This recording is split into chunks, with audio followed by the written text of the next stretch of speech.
Obviously a lot of oil on this side, and there's been some leakage from around this area, and I think it's the middle injector on cylinder 2. So guys, using my homemade smoke machine, which I was using for the BMW, I thought I'd take the intake, test the intake manifold to see why and where I'm getting that leakage on the entire on the side of the engine, and it's been fantastic. Basically, I've just crudely bunged it in there, put it in here, and you can see here. Look at that. There is my leak. That has been somewhere along the line. This has been cracked or it's perished, and it's been leaking for years. Let me just pump that again. And you can see it coming out there. There is a leak in this this oil breather hose for the CCV valve, or the air oil separator, and you can see it there. Look at that. And that's what's been causing the dirt and leakage all over the side of the engine, just that one small hole. I'm so pleased I found that, which means the injectors are fine. Look at that. How cool is that? I've got to mark that now. I've got to mark that. Let me see if I can open it up a little bit there. God knows how that's been broken, but it's toast. So I need another one of these breather hoses. Yes! Okay guys, so working on the Porsche again today. As you know, we've had a setback whereby the Stonechip was pulling the seam sealant away from the body.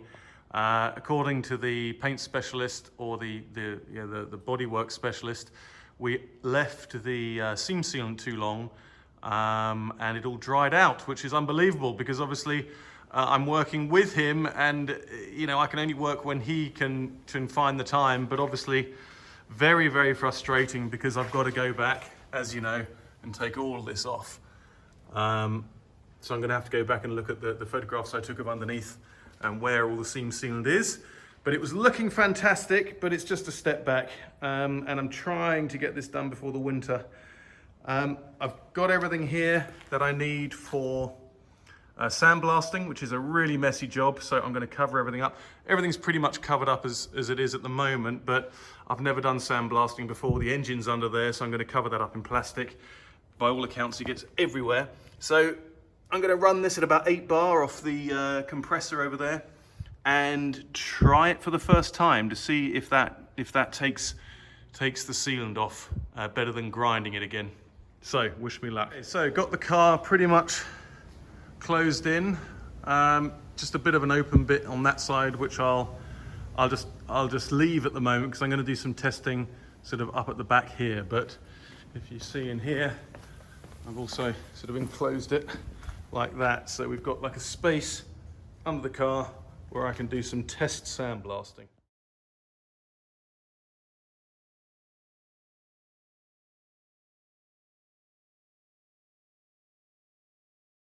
So just to give you an idea of what it is, it's just awful work, really. It's all of the stuff. Basically, you'll know from the earlier videos that I cleaned all these up before, all the sills, and de-rusted everything, all both sides, and then we seam sealed, and then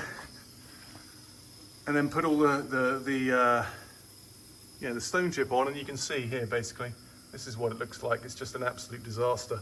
All got to come off again. All of this black that we put on and then coated with the Stonechip, you can just peel it off. So it's all got to come off again. I guess the good side, the good thing, or the upside is that by taking it all off again, I've found more rust spots which I didn't see before. So it's really gonna be in a pretty good state when it's done. But yeah, that's just a quick update. You can see the mess. It's just insane, the amount of mess. It's all over me and in my clothes, and man, and that's my lovely pile of tools I've just shoved there, because I need to now just put the rust converter on there. But anyway, that's it from me. I'll give you an update at some point when I've got further than I am now, because as I say, just filming this is getting pretty boring, which is why I'm not doing much of it. But anyway, I'll see you later. Okay guys, I've just finished the last bit of stripping of that bad sealant, and I tell you, I've absolutely had enough of it. This has just been an absolute killer, this job. All up under the wheel arches there, all down there. Every nook and cranny, every seam we had done with that stuff, and I've taken it all off. So I'm completely done now. That's what it looks like. I mean, I've cleared up pretty much every other day, and that's what it looks like from yesterday and today. Those are the tools that I've been using non-stop over the last God knows how many weeks. Yeah, so I'm going to tidy up now, put some rust protection on there, or rust converter, and then we're going to hopefully meet tomorrow and undercoat and stone chip the rest of it. So this has got interesting. I've just taken those supports off, and you can actually see right down inside the chassis rails, which is really cool because that there is this new stud that I put in. And right back there, which you can't see, is the end of the stud, which I pushed out when I broke that first one. But you can see the quality in there, no rust whatsoever, which is really good news. And if you can get any further down there. So look in the other one. Cobwebs, look at that, bloody cobwebs in there. Oh well, get those out. But yeah, look at that, really good condition. I'm very pleased with that.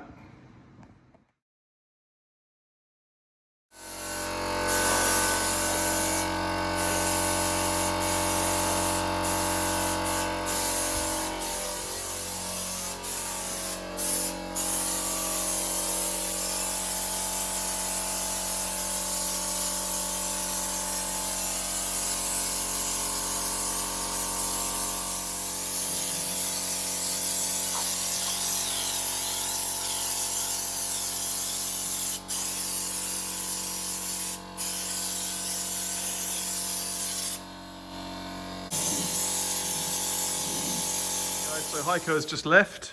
We've been working on this. I don't know what time it is, it's quite late. But we've been working on this solidly, I guess, for the last couple of hours. And I must admit, it's looking really good. So basically we used, we did a different principle. We did wet on wet. So we put the seam sealant all in, everywhere where it needed doing. And before I put some rust converter all over it, all over the spaces. I rubbed it down, rust converter, and then the seam sealant on, and then straight afterwards we put the stone chip on.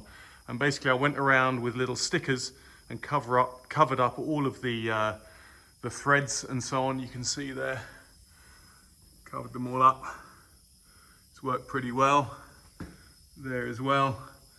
And yeah, it worked really well. And I'm really pleased that this is what it should have been like the first time, before we had all the trouble. So what we're going to do next is I'm going to finish off the underside, because basically we've done to there, and I've got to do the last sort of third or quarter of the car. And then we're going to, up here we're going to put some stone chip as well, because it takes a bit of a battering from the weather, and there's no stone chip up there from the factory, so we're going to do it up there as well. And then we're going to paint it. So he's already mixed the original Porsche colour, which is just over there, and that's going to happen, cross fingers, next Tuesday. So really good progress for today, really happy with it. He's really pleased as well. He was so annoyed and sorry that the whole procedure the first time round went so badly. You know, you can't hold it against the guy. It was just we left it too long between the seam sealant and putting the stone chip on. It all started peeling away. But it's looking really good. We're getting there, and I'm excited. So, see you later.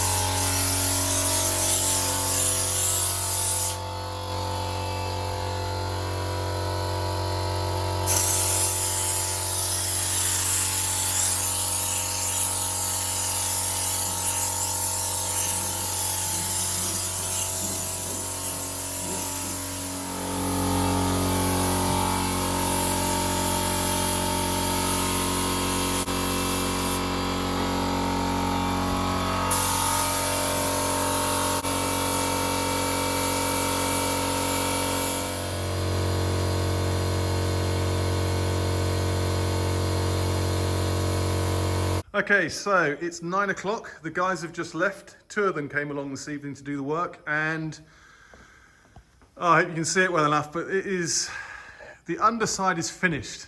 So it was an absolute marathon getting that done, and I'm so pleased. He's really pleased with it as well.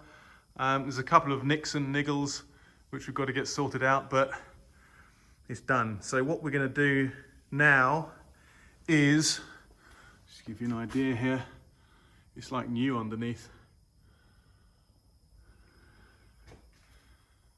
You can't really see it very well under here, but all under here, it's just all completely done, all the way through to the front.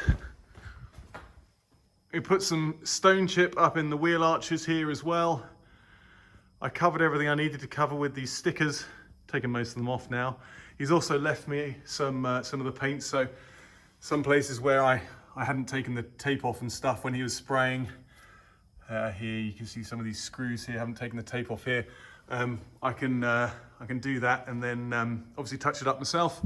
Gone right across the front here, really, really cool. So it is just looking absolutely awesome. Looks brand new, which is exactly what I wanted. Look at that, fantastic. So the next step is make it into a rolling chassis. Engine and gearbox don't have to go in. We'll put it on his trailer, take it over to his spray shop, and then he said we should do the arches. He's doing the wings anyway, and he said just blow in the doors as well. He said it'll make it look like a brand new car. So God knows how much that's all going to cost. We're also going to do this panel at the back here as well. And he said just like the factory, what we're going to do, or what he'll do when he does the outside, he'll blow in the outside colour into the wings just to make it factory, which is perfect. But this colour is a Porsche colour. He chose it from the reference books that he's got in his shop. And yeah, looking pretty damn cool. So I'm very happy with that. Look at that. Okay guys, just after work today, just popped up into the garage. The reason being is after finishing the spraying last night, I didn't remove the tape. So I'm going to do that right now. I know you should absolutely remove the tape just after you spray it, but I forgot because it's so late and I wanted to go home, so I'm going to do it now.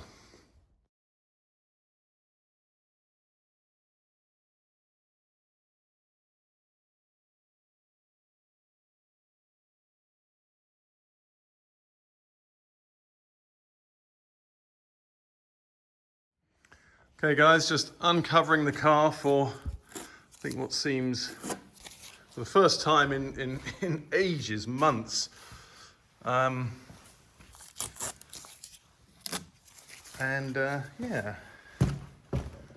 looking pretty cool. I'm in two minds about how I proceed actually, because the guy who's doing all the work underneath, or doing the painting and sealing, he said put it all back together and then bring it to me and I will do some work on the wings and blend in those bits under here, do the back panel, this part here.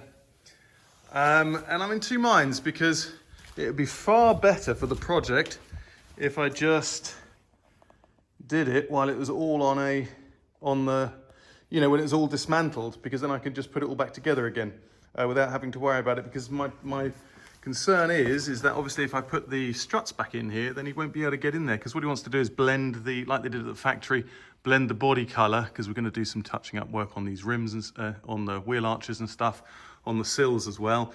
So he's just going to blend it in. But obviously he wants to go into the wheel arch, but that's not going to be ideal really if everything's built back on. So I've got to have a think about what I do next, how best to progress. Because if I do need to take it to him, then we need to get it onto a trailer. And I need to be able to transport it on the trailer to his shop, obviously. But obviously you can't just put this on a trailer. I'd have to build some kind of a frame. So I have to have a think about that. Okay guys, so I've got the 911 uncovered for the first time in months. I think it must be 4 or 5 months. I've just been doing a little bit of cleaning up and stuff. Had a little bit of overspray on some of the trim here. Where it came up through these holes, but otherwise it's looking pretty good. So yeah, I'm just, what am I doing? I've just been tidying up really, just taking the plastic off of all of the tools and all the benches and stuff, which is, you know, it's great to have the space back. I'm probably going to leave that one covered up for a little while because a load of crap often comes down from the ceiling or from the roof, and it's not a bad idea to have all the parts for the car covered up for a little bit longer, the engine as well. But otherwise I'm going to put the original cover back on the car now and then just put it up on the lift.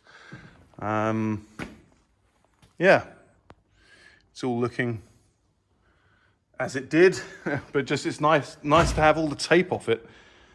As I say, the consideration is whether when I get the new wings on, whether we sort of blow in when we do some work on the sills and stuff, the original car colour underneath here in the wheel arches.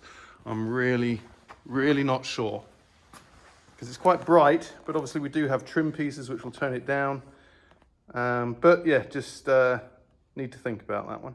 Okay, so I spent a little bit of time with the flashlight there, checking for small stone chips and rust spots. So on this side, there's only a couple, 3 or 4. But then when you go, I'm sure there are more also on this sill here, but I can't really get to it that well. But it's pretty good. But then coming around to this side, I can see why he was saying, you know, we need to do a bit of work on the outside as well, because I'm sure I haven't found them all, but all these are rust spots, which are obviously covered up when I was doing the work on the underside, but that's fine. So we've done the underside first, and now we've got to look at obviously doing some more work on the outside as well. There aren't too many, and they're really small. I don't know if you can even see it. You'll think I'm mad, but I mean, actually there are little spots there you can't really see because of the light. There you go. See that right down there, just at the end of my finger? Very small bit of bubbling there. And that's what it's like on all of these spots here. So obviously, oh, what's wrong with the camera? So obviously it needs a bit of work, but nothing too major.